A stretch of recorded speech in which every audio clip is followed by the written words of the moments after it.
The room is silent, save for the crackling of the hearth and the scratching of a quill against parchment. It is April, 1523. In Augsburg, a man sits at a heavy oak desk. He is not a king. He wears no crown, no ermine robes, and holds no scepter. He is an old man now, his face lined with the geometry of 1,000 calculated risks, his fingers stained with ink rather than blood. His name is Jakob Fugger. Before him lies a letter addressed to the most powerful man on earth, Charles V, the Holy Roman Emperor, the monarch on whose dominions the sun never sets. Jakob dips his pen and writes a sentence that no merchant in the history of the world would dare to whisper, let alone write to a Caesar. He reminds the emperor in plain, cold German that without him, Charles would be nothing. It is well known, Jakob writes, that without my help, your Majesty would not have acquired the Imperial Crown. The audacity hangs in the air like smoke. Outside the window, the bells of Augsburg toll, marking the passing of time in a world where feudal blood is being replaced by the cold, hard weight of gold. This is the moment where the old world dies. This is the moment where a weaver's grandson tells the ruler of Christendom that a throne is just another commodity to be bought, sold, and mortgaged. This is the moment money became the true king. To understand how a single family rose from the dust of a weaving loom to own the debts of nations and spark the Reformation, join us as we open the ledgers of history. If you wish to witness the birth of modern capitalism, subscribe now and let us follow the trail of gold. The Weaver's Thread. The history of absolute power often begins not with the roar of a cannon or the fanfare of a coronation, but with the quiet, rhythmic clacking of wood against wood.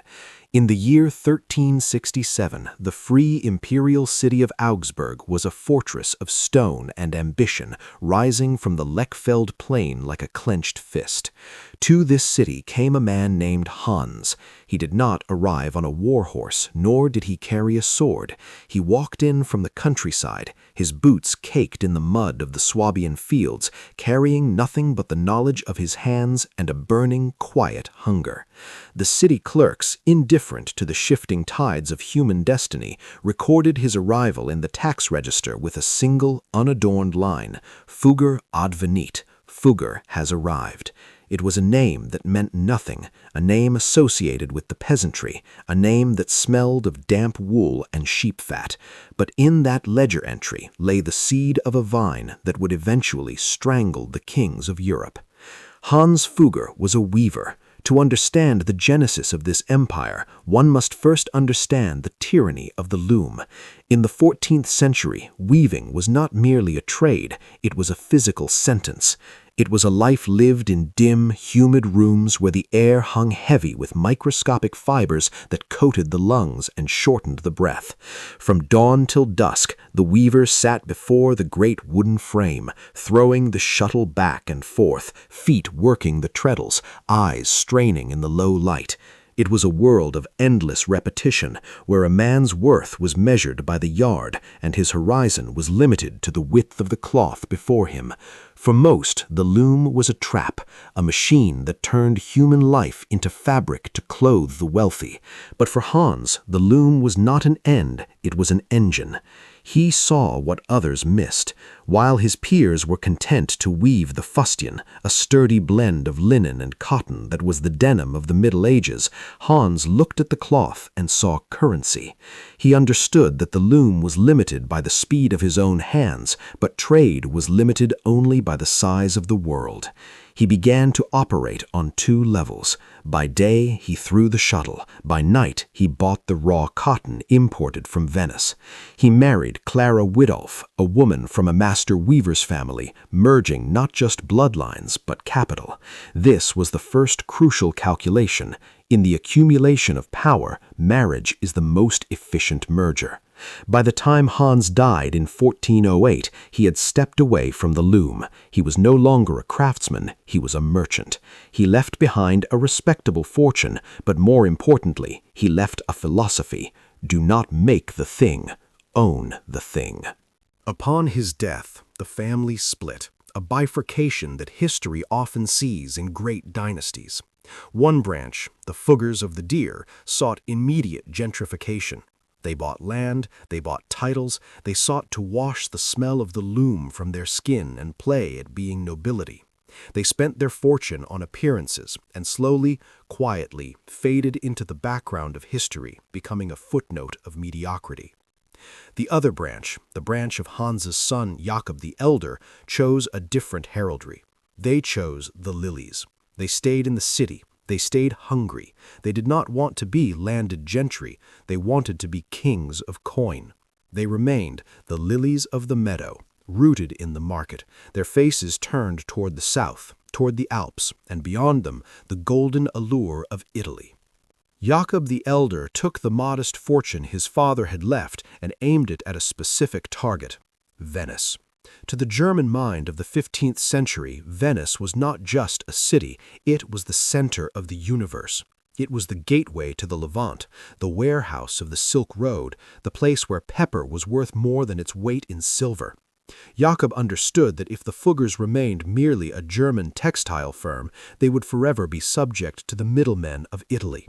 To break the chain, they had to become the chain.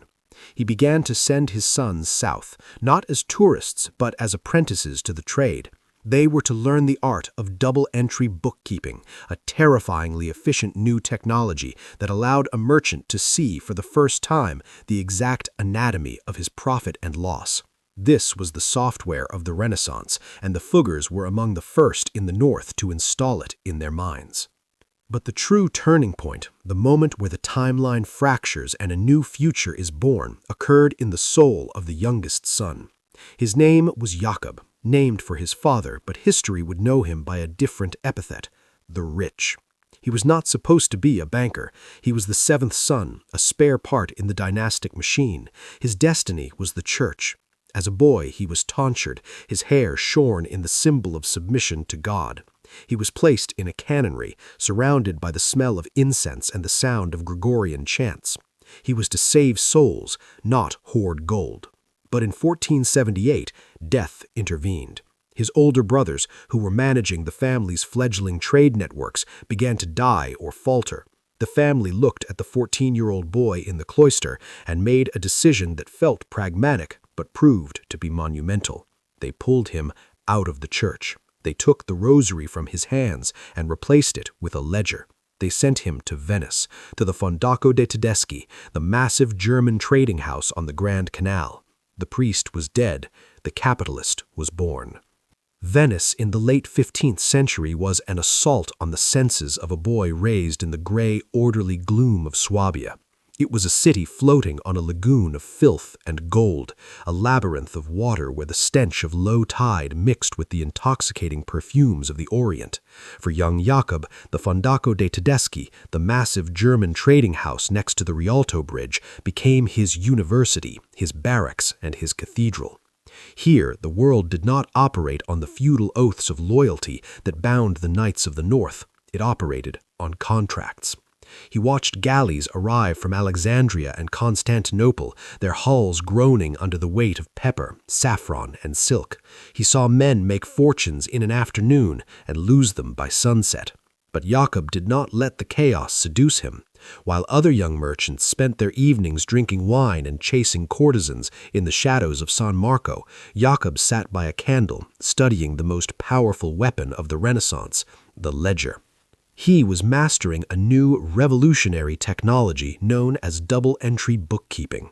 To the modern mind, accounting is a bore, a necessary evil of bureaucracy, but to a 15th century merchant, it was a revelation akin to magic. Before this, commerce was a fog of memory and single-line notes. A merchant often did not know if he was rich or ruined until the chest was empty. But the Venetians had unlocked a mathematical symmetry: debit and credit. Every transaction was recorded twice, balancing the books in a state of divine perfection. Jakob absorbed this discipline into his marrow. He learned that numbers were not just a record of the past, they were a map of the future.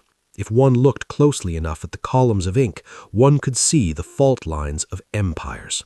He learned to detach emotion from the asset. A sinking ship was not a tragedy, it was a write-off. A starving duke was not a pity, he was a lending opportunity. This education forged a mind of terrifying clarity. Jakob realized that the old way of the Fuggers, the sheer physical movement of cotton across the Alps, was too slow, too heavy, and too risky. The profit margins on fustian cloth were razor-thin, dependent on the weather, the harvest, and the whims of fashion. Jakob looked at the Venetians and saw that the real money was not in the commodity itself, but in the financing of the commodity. He saw that the flow of money was faster than the flow of wool. He began to vision a web that stretched far beyond the loom. He wrote letters home to Augsburg, his handwriting shifting from the clumsy Gothic script of a boy to the sharp italic flourish of a man who commands. He was no longer the spare heir. He was the architect of a new design. When he returned to Augsburg in the late 1480s, he carried Venice in his blood. He found the family firm successful but stagnant. His older brothers were content with their textile trade, happy to be wealthy burghers in a provincial city. Jakob, however, felt the walls closing in. He walked the streets of Augsburg, looking at the high gabled houses and the stone walls, and he saw them not as protection, but as a cage. He needed to break out. He needed a lever long enough to move the world. And in the shifting tectonic plates of European politics, he found his fulcrum, the Archduke Sigismund of Tyrol. The Archduke was the ruler of the mountainous region to the south, a man who sat on a throne of solid rock that hid a secret. The Tyrol was rich, geologically blessed with vast veins of silver and copper, but Sigismund was a fool. He was a man of appetites, a ruler who treated his treasury like a personal purse, spending lavishly on castles, mistresses, and wars he could not win. He was land-rich and cash-poor, perpetually drowning in liquidity crises. The established banking houses of the time, the Genoese and the Florentines, had grown wary of him. They saw a bad credit risk.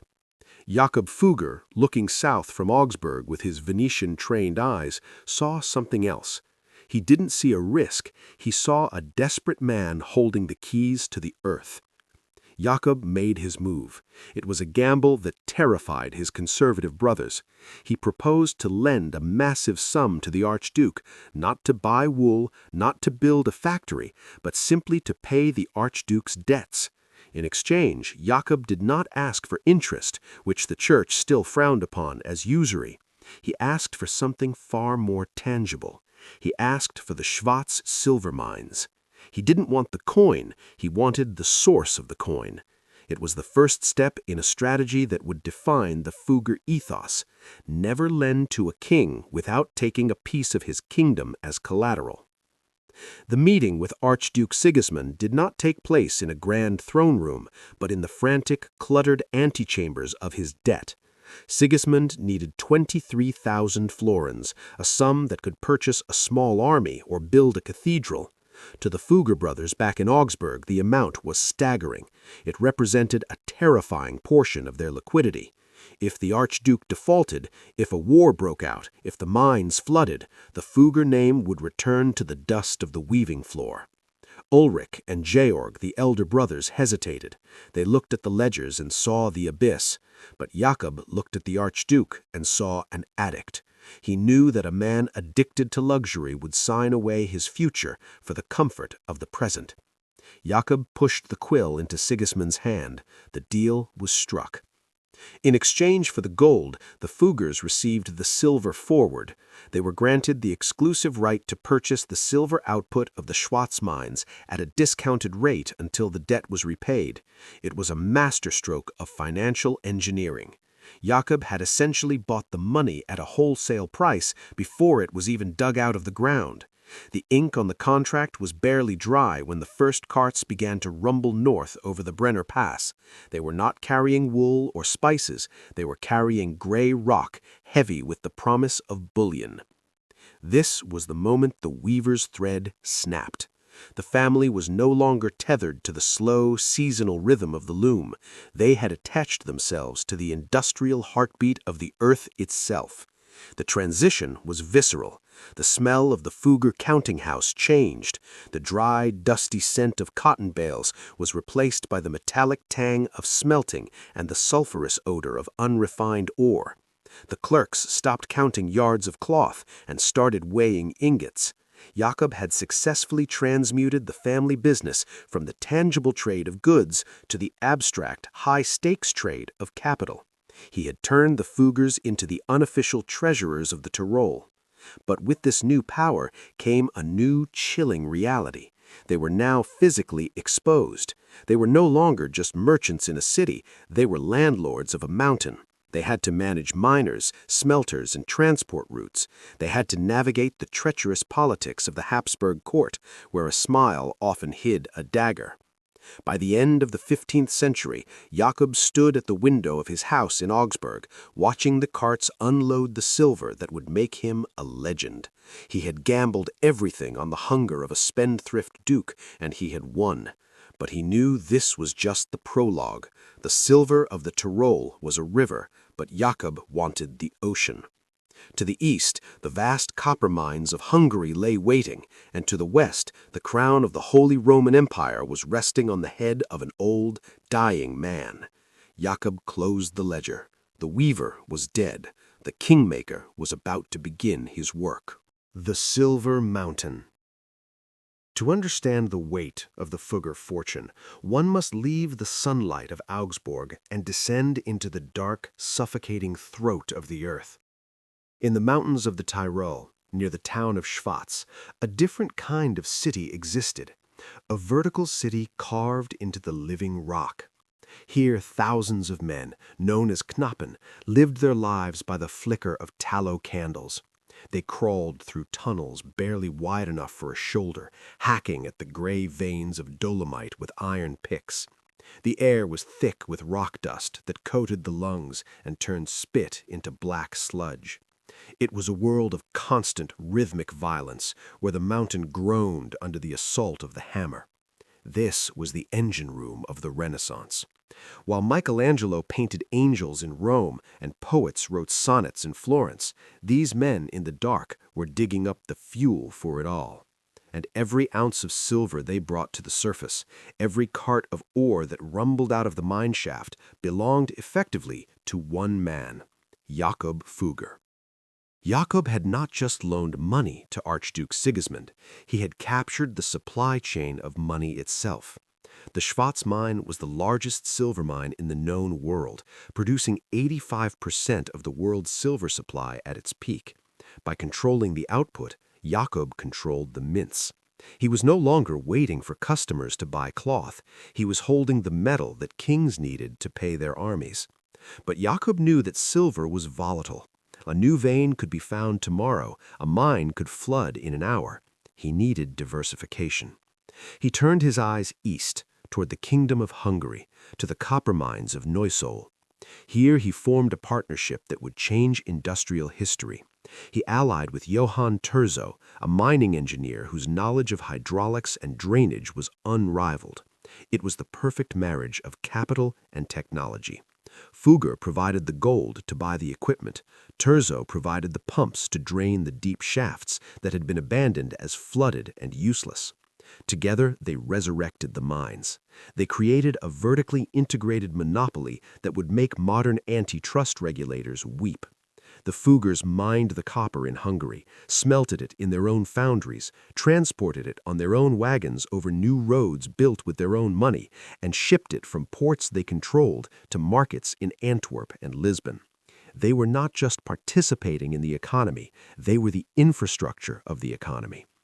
But an empire built on metal needs a protector, and Jakob found his in the most romantic and reckless figure of the age, Maximilian I. If Jakob Fugger was the cold, calculating brain of the operation, Maximilian was the chaotic, beating heart. Known as the Last Knight, Maximilian was the Holy Roman Emperor, a man of grand, delirious ambitions who treated treaties like suggestions. He was charming, brave, and cultured. He was also catastrophically bad with money. Maximilian viewed finance with the disdain of a true aristocrat. He believed that money was something that simply appeared when a monarch needed it. He fought wars in Italy, Burgundy, and Switzerland, often all at once, and his soldiers constantly clamored for pay. The relationship between the banker and the emperor became a symbiotic dance of desperation. Emperor Maximilian was perpetually broke, his crown jewels often pawned, his credit rating non-existent. Whenever the emperor needed to field an army to fight the French, he would send a courier to Augsburg. Jakob would receive the request, look at the staggering sums, and nod. He would unlock the vaults. But in return, the grip tightened. When Maximilian could not repay a loan of 150,000 florins, Jakob did not ask for cash. He asked for the rights to the copper mines for another 10 years. He asked for tolls. He asked for the minting rights in Hall. Piece by piece, the emperor was mortgaging his empire to the weaver's grandson. The court at Vienna whispered that the emperor had been bewitched. They called Jakob a usurer, a spider, a tyrant of coin. But Jakob knew the truth. Without Fugger, he was naked. In a letter to his son, Maximilian admitted, "The Fuggers are the only ones who can help us." It was a humiliating admission for a man who claimed to rule by divine right. The power dynamic had inverted. The emperor commanded the armies, but Jakob commanded the payroll. In the smoky counting houses of Augsburg, Jakob Fugger was beginning to realize that the man who signs the check is more powerful than the man who wears the crown. He was building a silver mountain, a fortress of assets so vast that not even the emperor could scale it without his permission. By the early 1500s, the Fugger operations had metastasized into something the medieval world had never seen, a multinational corporation. The copper ripped from the bowels of the Hungarian mountains did not just stay in Europe. It flowed down the Danube on Fugger barges, crossed the overland routes to the great ports of Antwerp and Lisbon, and there it boarded the carracks of the Portuguese king. Fugger copper was being traded on the coasts of Africa for slaves and gold. It was being shipped to India to pay for spices. Jakob Fugger was no longer just a German banker. He was the silent partner in the age of discovery. While Columbus and da Gama were drawing the maps, Jakob Fugger was paying for the ships. But this global reach required a terrifying level of control. Jakob was not content with merely selling copper. He wanted to dictate the price of the metal itself. In a move that would define modern cartel behavior, he organized a syndicate to corner the Venetian copper market. He flooded the market when competitors tried to sell, driving prices down to ruinous levels, only to buy up their stock and hike the prices once he was the only player left standing. It was brutal, bloodless warfare. He destroyed centuries-old trading houses without ever drawing a sword. In the quiet of his study in Augsburg, Jakob wrote to his agents with the cold precision of a general.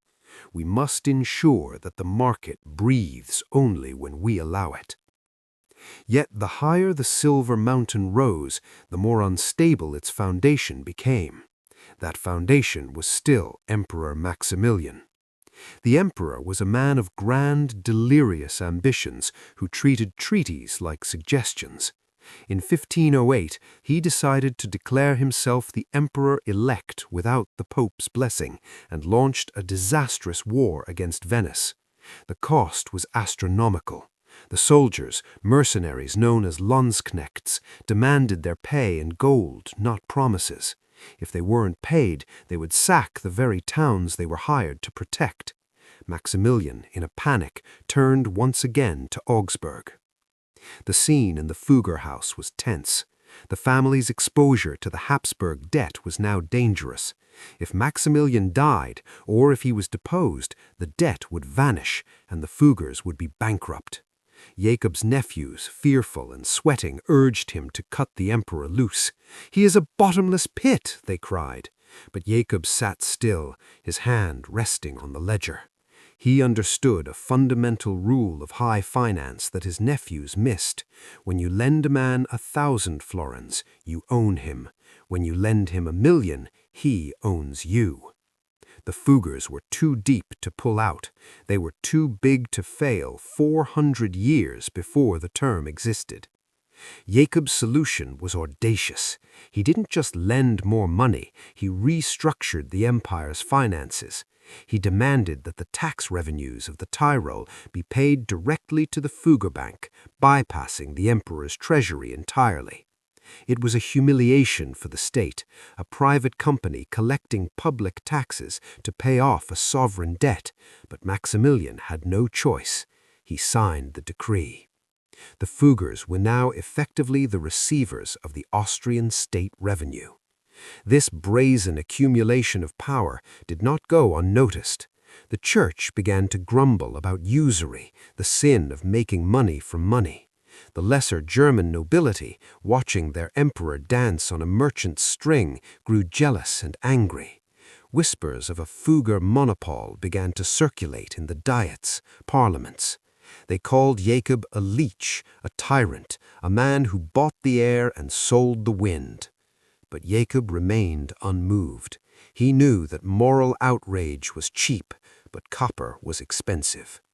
He fortified his position, expanding the Fuggerei and donating to churches, covering his ambition with the veneer of piety. But late at night, as the bells of Augsburg tolled, the stress was immense. He was juggling the deaths of the Pope, the Emperor, and the King of Hungary. One slip, one lost shipment, one sudden death, and the entire architecture of gold would collapse into dust. The crisis came not with a bang, but with a rattle, the death rattle of an emperor. In January 1519, Maximilian I lay dying in the castle of Wels. His body, exhausted by decades of war and travel, was failing. As the priests administered the last rites and the courtiers wept, a cold panic seized the financial capitals of Europe. For Jakob Fugger, the death of Maximilian was a catastrophe of existential proportions. The debts of a monarch were personal, not national. In the legal chaos of the 16th century, a dead king's promise was often buried with him. The millions of florins, the mining rights, the toll revenues, everything the Fuggers held was based on the signature of the man now gasping his last breath. When the news reached Augsburg, the city held its breath. The Silver Mountain shook. If the Habsburg dynasty lost the Imperial Crown, the loans would be repudiated by the new ruler. The Hanseatic League, the jealous patricians of Nuremberg, and the rival banking houses of Genoa all sensed blood in the water. They whispered that the House of Fugger was a house of cards, built on the unstable foundation of a dead man's vanity. Jakob Fugger did not panic. He did not flee. He sat in his study, the golden counting house, and looked at the map of Europe. He knew that the only way to save his money was to ensure that Maximilian's grandson, the young Charles of Spain, succeeded him as emperor. If Charles won, the debts would be honored. If the rival candidate, King Francis I of France, won the crown, the Fuggers would be stripped of everything. Francis had already made it clear he despised the German bankers. The survival of the company was now inextricable from the survival of the Habsburg dynasty. This realization hardened Jakob.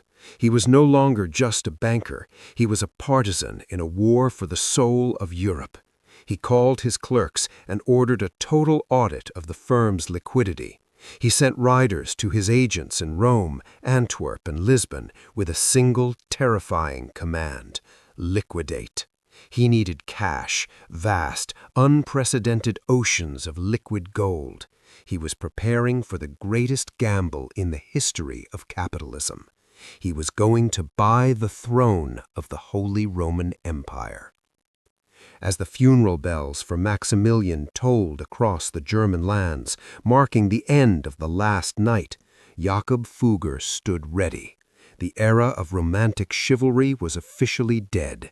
The era of the Golden Bull, the election where 7 princes would sell their votes to the highest bidder, had arrived. Jakob looked at the ledger where Maximilian's massive unpaid debt was recorded in red ink. He didn't close the book. Instead, he turned the page and dipped his pen. The silver mountain had been climbed. Now he had to buy the sky. The Kingmaker. The throne of the Holy Roman Empire was not inherited, it was auctioned. In the spring of 1519, the death of Maximilian I turned the heart of Europe into a marketplace. The Golden Bull of 1356 had established that the emperor was to be chosen by 7 men, the prince-electors. These 7 individuals, 3 archbishops and 4 secular princes, held the destiny of the continent in their hands. And in 1519, they were not looking for the most pious candidate, nor the most capable. They were looking for the highest bidder. The vacuum left by Maximilian drew in 2 leviathans. On one side stood his grandson, Charles of Spain. He was a Habsburg, a 19-year-old with a protruding jaw and a reserved, melancholic demeanor. He ruled Spain and the Netherlands, but to the German princes he was a foreigner, a boy who spoke French better than German. On the other side stood Francis I, the King of France. Francis was everything Charles was not: charismatic, athletic, and terrifyingly wealthy. He dazzled the electors with promises of French gold. "I will spend 3 million florins to be emperor," he boasted, and he meant it. Mule trains laden with French coins began to cross the Rhine, parking outside the castles of the electors. The Archbishop of Mainz, Albrecht of Brandenburg, a man whose greed was so legendary it would soon spark the Reformation, rubbed his hands. The price of a vote skyrocketed by the hour. For the House of Habsburg, the situation was catastrophic. They were land-rich but cash-poor, their credit already stretched to the breaking point by Maximilian's wars. They had the bloodline, but they did not have the liquidity. Panic set in at the court in Vienna. Couriers rode frantically to Augsburg, arriving at the Fugger Palace with hats in hand. They didn't ask for a loan, they begged for a miracle. They needed hundreds of thousands of florins immediately, in cash, payable to the electors in Frankfurt. Without it, the crown would pass to France. Jakob Fugger sat at his desk, staring at the desperate Habsburg envoys. The risk was incalculable. If he financed Charles and Charles lost, the Fugger fortune would be annihilated. Francis I would undoubtedly strip the German bankers of their mining concessions and repudiate the Habsburg debts. But if he refused to lend, the result would be the same. The Habsburgs would default on their previous loans and the Fugger Empire would crumble. Jakob was trapped in a prisoner's dilemma of his own making. He had intertwined his fate so tightly with the dynasty that he could not let them fall. He looked at the envoys and uttered a phrase that would define the era. "It is a matter of winning or losing everything." He didn't blink. He committed the firm. Jakob mobilized the full weight of the Fugger financial machine. This was not a matter of simply opening a vault in Augsburg. The bribes had to be paid in specific currencies, in specific cities, at specific times. He used the bill of exchange, a financial instrument that allowed him to transfer vast sums of value across the continent without physically moving a single gold coin. He wrote letters of credit to his agents in Frankfurt, Antwerp, and Rome. He liquidated assets, called in favors, and drained the reserves of his copper monopoly.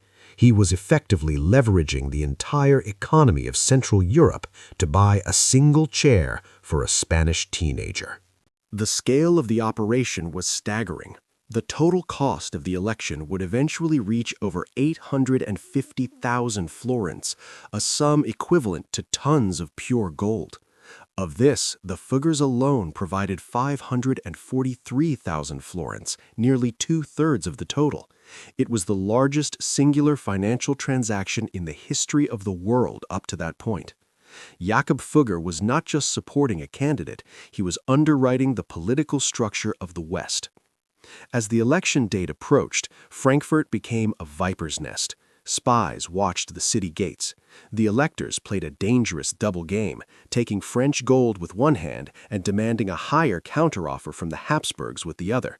The elector of the Palatinate demanded his bribe be paid in good, heavy Rhenish gulden. The Archbishop of Cologne wanted his debts to the Pope cleared.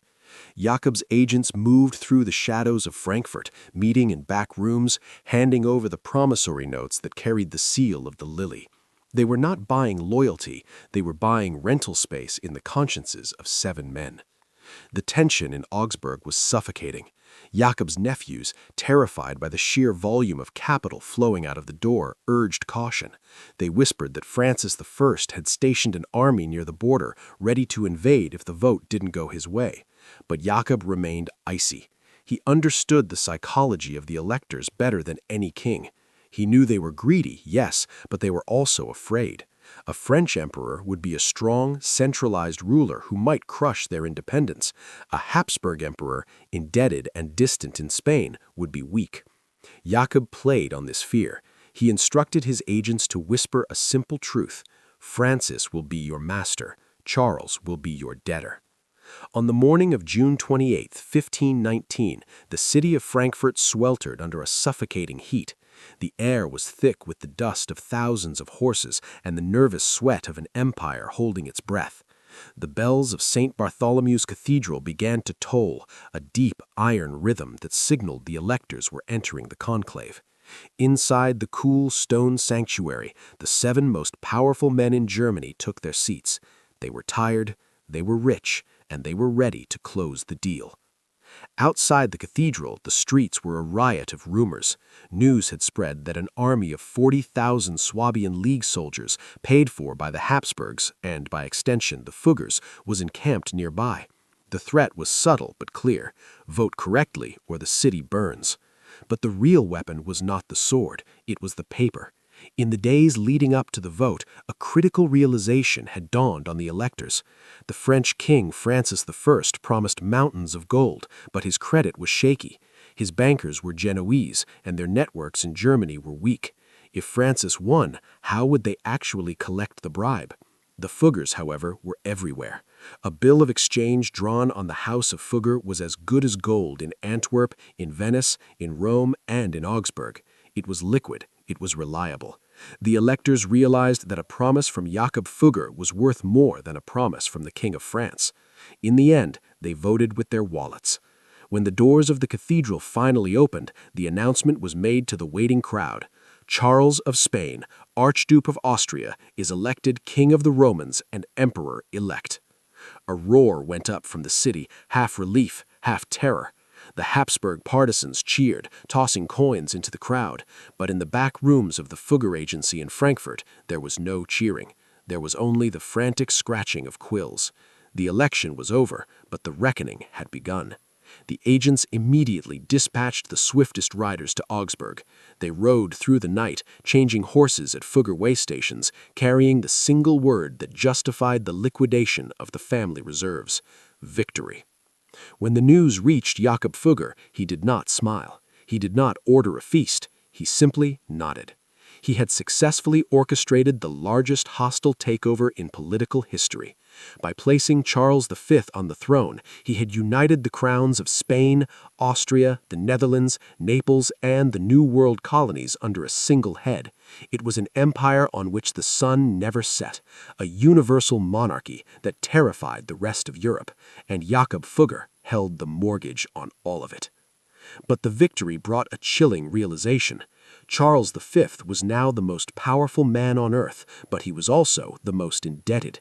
The Fugger firm had lent him so much money that the bank and the empire had effectively merged. If Charles sneezed, the Fuggers caught a cold.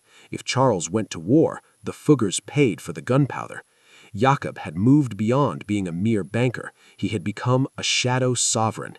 He controlled the mints of Tyrol, the copper of Hungary, the mercury of Spain, and the Maestrazgo estates of the military orders. He was the invisible engine room of the Habsburg war machine. This power bred arrogance.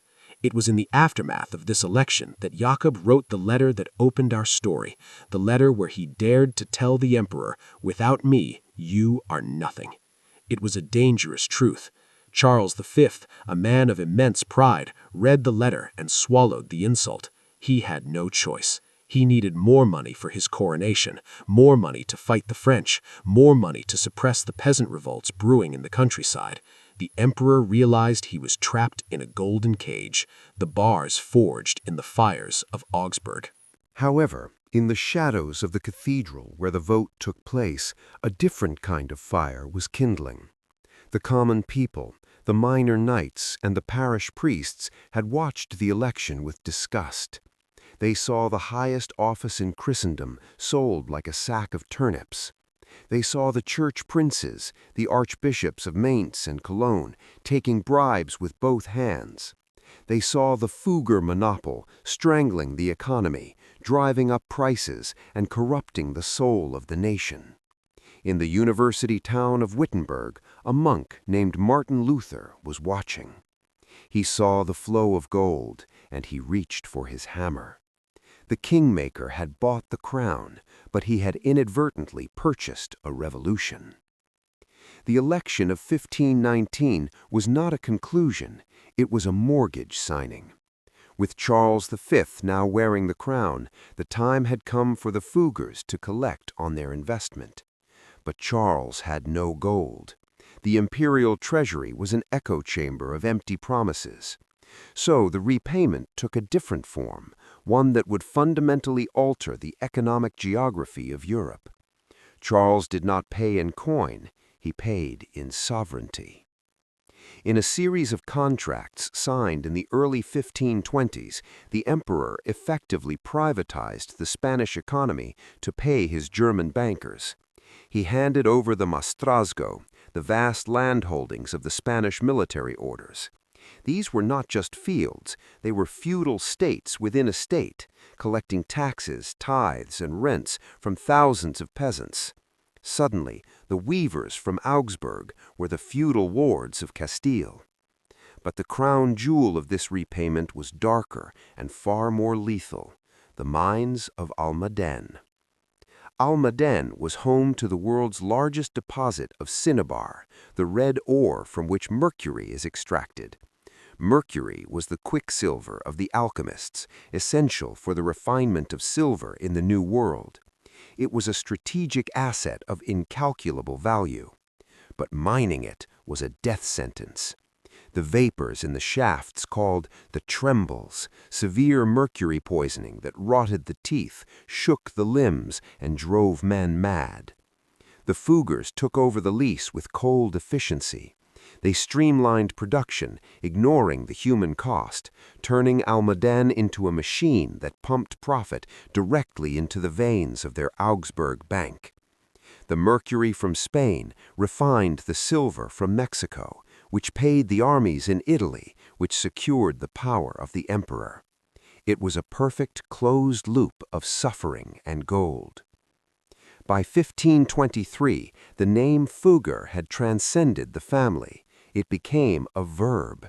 In the German language, to fuggern meant to cheat, to monopolize, to swindle on a large scale.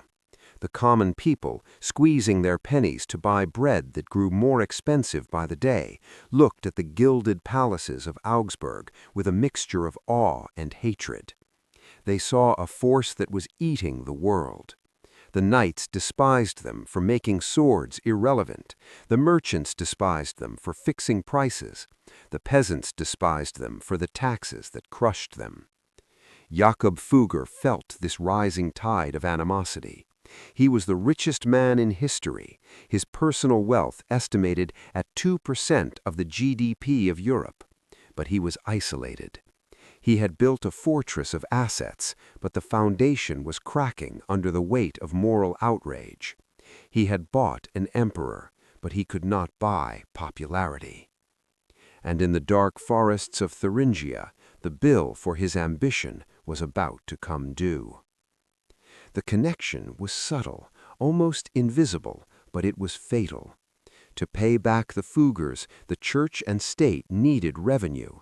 They needed to extract wealth from the common people, not just through taxes, but through faith. The kingmaker chapter of Jakob's life was closing, but the soul merchant chapter was opening. The gold that had bought the crown of the Holy Roman Empire had to be repaid, and the Church had decided that the best way to raise the funds was to sell tickets to heaven. The stage was set for a collision that would shatter Christendom. Jakob Fugger was about to learn that while emperors can be bought, prophets cannot. The price of heaven. If gold is the blood of commerce, then guilt is the currency of the soul. By the early 15th century, the Catholic Church had realized that sin was a resource as extractable as copper or silver. In Rome, the new pope, Leo X, a Medici with extravagant tastes and a depleted treasury, had a vision. He wanted to rebuild St. Peter's Basilica, to create a monument of stone and light that would surpass the wonders of the ancient world. But monuments require mortar, and mortar costs money. The Vatican was broke. The solution lay in the north, in the ambitious heart of a young German prince named Albrecht of Brandenburg. Albrecht was a man who collected titles the way other men collected hunting dogs. At the age of 23, he was already the Archbishop of Magdeburg and the administrator of Halberstadt. But Albrecht wanted the triple crown of German ecclesiastical power, the Archbishopric of Mainz. This position would make him the primate of Germany and an elector of the empire. The problem was canon law, which strictly forbade holding multiple offices. The solution, however, was simple. The Pope could grant a dispensation to ignore the law, for a price. The price was exorbitant, 21,000 ducats, roughly the cost of a small war. Albrecht did not have 21,000 ducats, but he knew a man who did. He turned to Jakob Fugger. The meeting between the young, robed archbishop and the aging banker was the fulcrum upon which the history of Christianity would turn. Jakob Fugger agreed to advance the money to the Pope on Albrecht's behalf. It was a bridge loan, massive and risky. To secure the repayment, the Pope and the banker devised a financial scheme of breathtaking cynicism. They authorized the sale of a plenary indulgence across Albrecht's territories. This was not a vague spiritual promise, it was a securitized asset. An indulgence was a certificate signed by the Pope that remitted the punishment for sins in purgatory. The faithful could buy them for themselves or for their deceased relatives. The proceeds were to be split. Half would go to Rome to build St. Peter's, and half would go to the Fugger Bank to repay the principal and interest on Albrecht's loan. It was a perfect triangle of debt. The sinner paid the priest paid the banker, and the banker paid the Pope. God was the silent partner. Jakob Fugger approached this spiritual venture with the same logistical rigor he applied to the copper trade. He insisted that a Fugger agent accompany the indulgence preachers. This agent, a man with a key to the strongbox, would stand next to the priest. When a coin was dropped in the box, the Fugger clerk would unlock it, take the bank's share, and record it in the ledger. It was the privatization of grace. The Fuggers were effectively acting as the collection agency for the Vatican. The campaign was launched with a marketing blitz that would impress a modern advertising executive.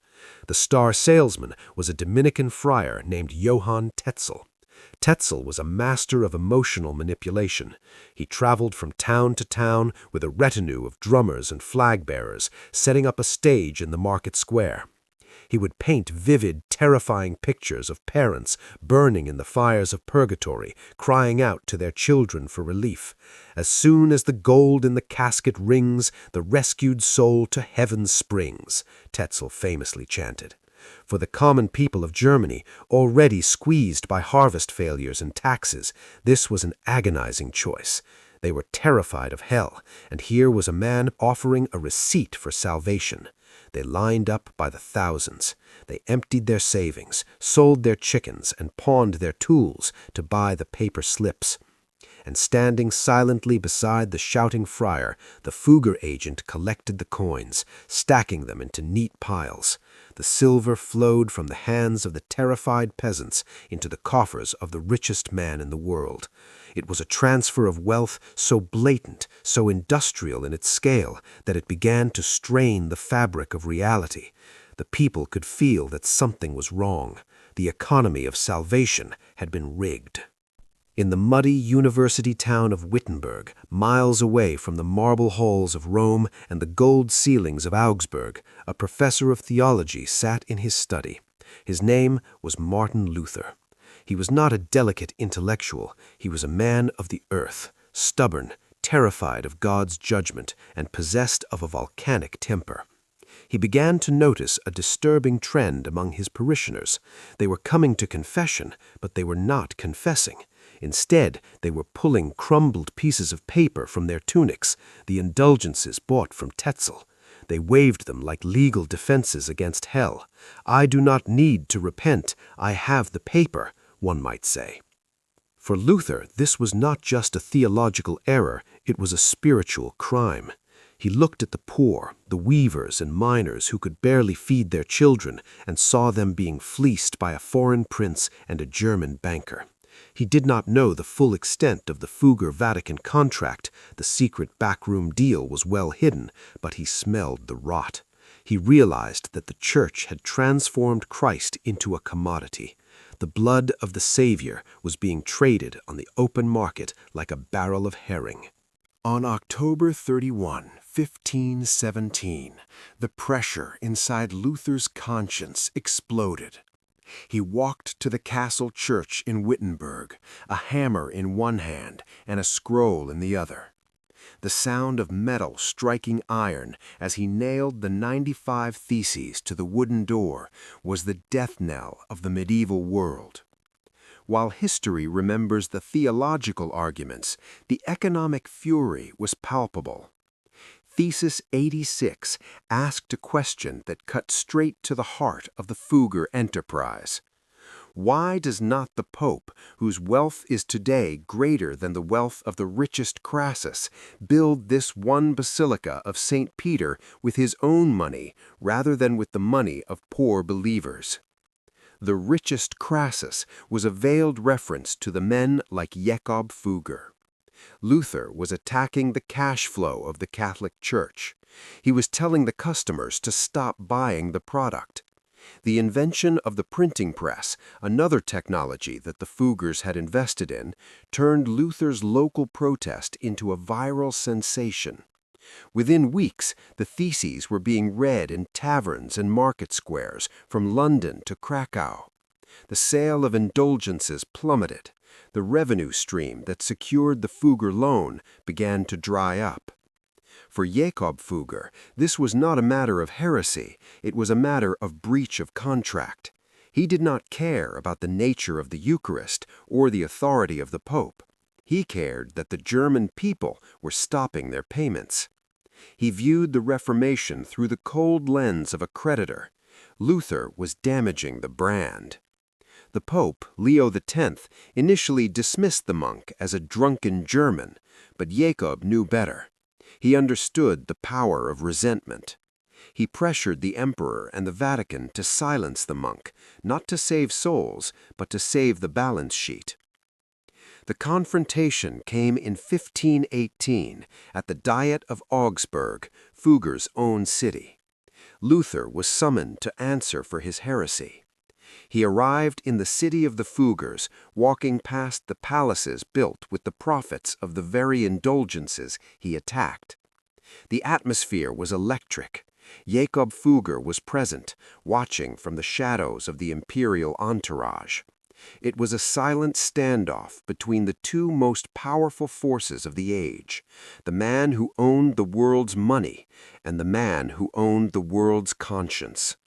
Jakob likely looked at the monk and saw a chaotic variable, a man who could not be bought. Luther looked at the city and saw Babylon, a place where gold had usurped God. The meeting ended in failure. Luther refused to recant. He fled the city in the night, riding back to the safety of Saxony. The rift was open. The unity of Christendom, which had made the pan-European banking system possible, was shattering. Jakob Fugger had helped finance the election of the emperor who was sworn to defend the church, and he had financed the corruption that was now tearing that church apart. He was the architect of his own world's destruction. The theological firestorm sparked by Luther did not stay contained in the lecture halls of universities. It drifted down like ash into the fields and workshops of the German peasantry. For generations, the serfs had suffered under a dual tyranny, the local lords who owned their bodies and the distant church that owned their souls. But the Fugger era had added a third, more crushing weight, the tyranny of the market. The monetization of the economy meant that traditional rights were vanishing. Common lands were being fenced off.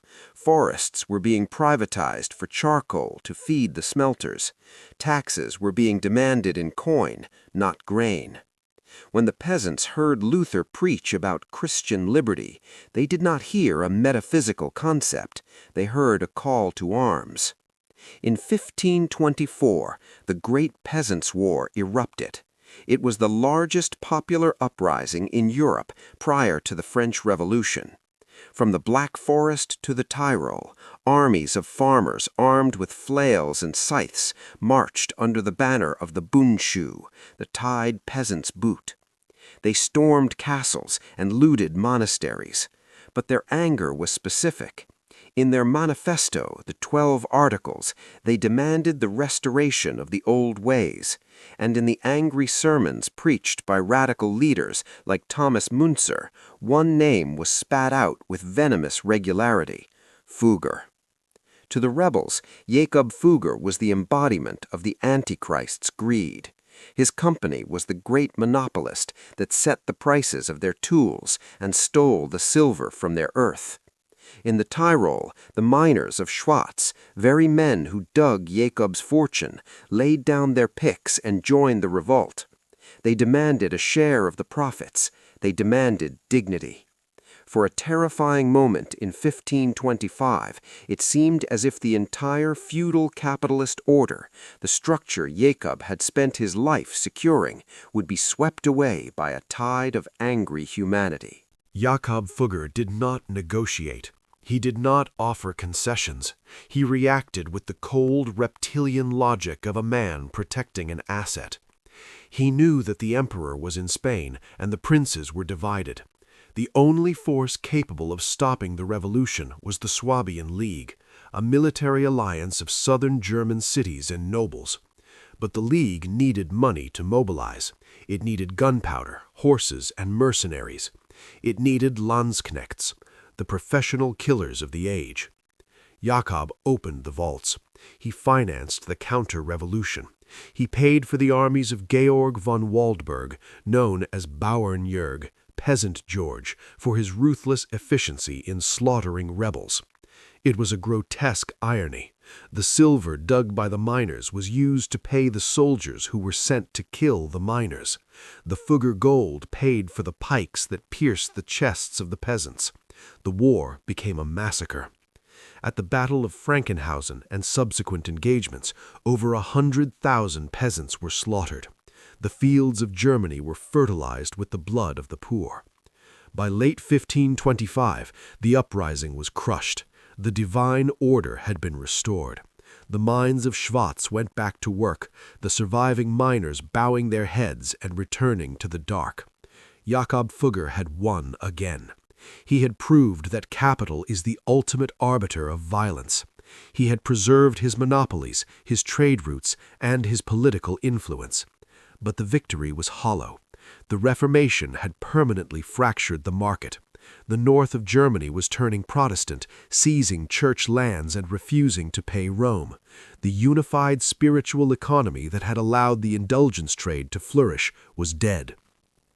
Jakob sat in his palace in Augsburg, listening to the reports of the pacification. He was safe. He was richer than ever. But the world outside his window had changed. The medieval harmony, however illusory, was gone.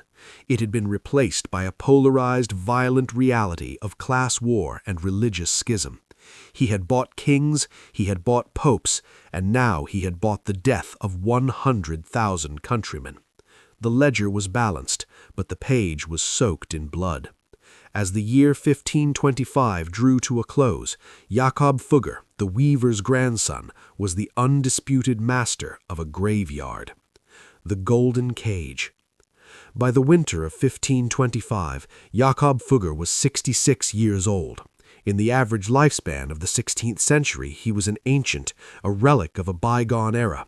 He sat in the heated rooms of his palace on the Weinmarkt in Augsburg, the walls hung with tapestries that cost more than a village earned in a decade. He was the most successful merchant in the history of the species. He had started as the seventh son of a weaver, and now he possessed a fortune of over 2.1 million guilders. To put this in perspective, his personal net worth was roughly equivalent to 2% of the entire economic output of Europe. If translated to modern terms, he was wealthier than Rockefeller, wealthier than Carnegie, wealthier than the tech titans of the 21st century combined. He had won the game. But as he walked the marble corridors of his home, a profound silence followed him. Jakob Fugger had no children. The dynasty he had built, the mountains he had moved, the kings he had crowned, there was no direct bloodline to inherit it. His marriage to Sibylla Arzt had been a strategic merger with the Augsburg patriciate, grand and polite, but it had remained barren. The king of coin was the last of his specific line. He looked at his nephews, Raymond and Anton, not with the warmth of an uncle, but with the critical eye of an auditor assessing the competence of middle management. He knew that what he had built was monstrous in its complexity. He worried it would crush them. Perhaps it was this void, or perhaps it was the lingering smoke of the Peasants' War and the accusations of the reformers that drove him to his final great project. He did not build a cathedral, he built a housing estate. It was called the Fuggerei. Located just outside the city walls, it was a walled enclave of 52 houses designed for the righteous poor. It was the world's first social housing complex. But even in charity, Jakob was a businessman. The residents were required to be Catholic, to be citizens of Augsburg, and to be indigent without debt. The rent was set at 1 Rhenish guilder per year, a symbolic sum. In exchange, they had to pray 3 times a day, once for the glory of God, once for the Virgin Mary, and once for the soul of Jakob Fugger. It was a transaction that extended beyond the grave. Jakob was essentially capitalizing his own salvation, setting up a perpetual prayer factory to offset the sins of his ledger. He walked the construction site as the buildings rose, yellow-washed and neat, a vision of order in a chaotic world.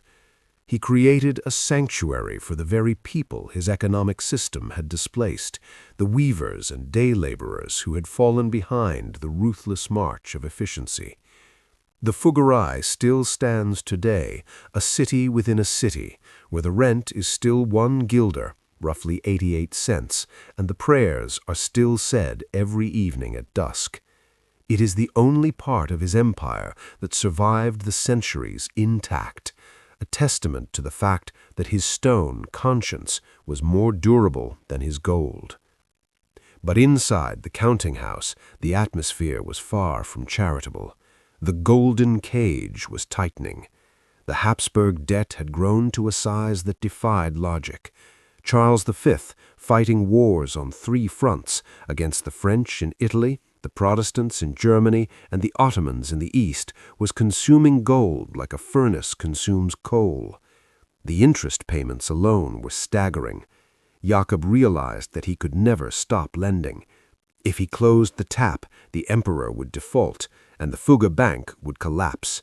He was trapped in a cycle of defensive lending. He had to lend more money today just to protect the money he lent yesterday. The psychological toll of this entrapment began to show. Jakob became harder, more paranoid. His letters from this period are not the letters of a triumphant tycoon, but of a besieged commander. He lashed out at his agents for minor discrepancies. He fought with his nephews, accusing them of lacking the great courage required to navigate the storms of high finance. He saw enemies everywhere, in the diets, in the courts, even in his own family. And he was right.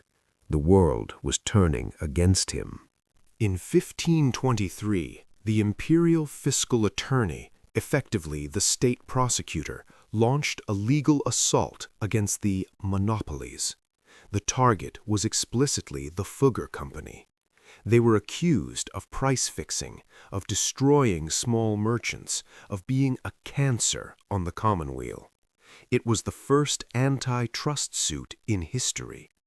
The prosecutor demanded that the Fugger firm be dissolved and its assets confiscated.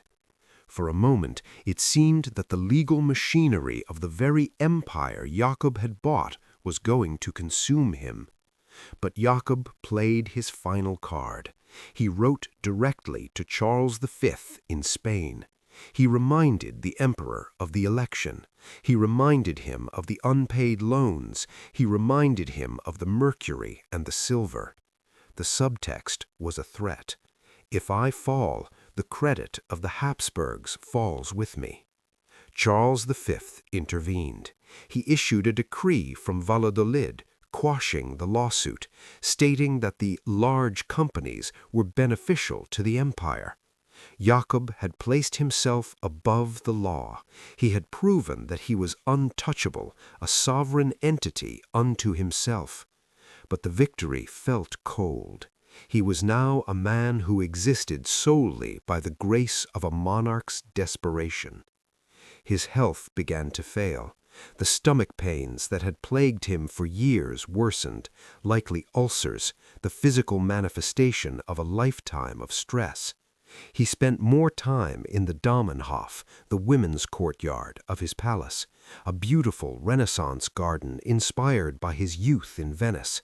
He sat by the fountains, listening to the water, perhaps remembering the sound of the Grand Canal, the place where it had all begun. He was surrounded by the most exquisite art money could buy, paintings by Dürer, sculptures by Holbein, but he was profoundly alone. The weaver's son had climbed the mountain, but the air at the summit was too thin to breathe. He refused to retire. His nephews begged him to step down, to enjoy his final years.